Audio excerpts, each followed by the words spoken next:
توكل على الله واسمعها من بخر الله. السلام عليكم ورحمة الله.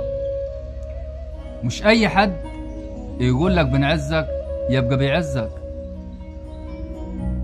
المذيع لما بيطلع على الشاشة أول كلمة بيقولها أعزائي المشاهدين، وهو ما يعرفش فيهم ولا حد. اليوم العالم بتبقى مسك التليفون 24 ساعة في ال 24 ساعة، بيخش الحمام بالتليفون، حتى هو على السرير مسك التليفون. يعني لو عاوز يطمن عليك صدقني هيطمن عليك، بس هو حطك على جنب.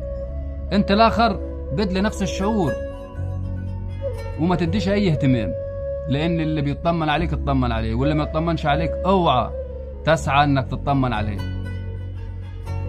فكتر المشاكل اللي احنا فيها والصعوبات وضغوطات الحياة، احنا بعيد عن ربنا، اقرب لله وصلي الخمس فروض بتوع ربنا ورضي الله، وانت والله هترضى داخلي وخارجي واطمئنان بعده كما فيه.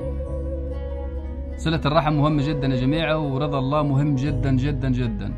العالم بعيد عن الحاجات هذيني، بس العالم يقول احنا في مشاكل واحنا وما تشكيش لحد غير ربنا.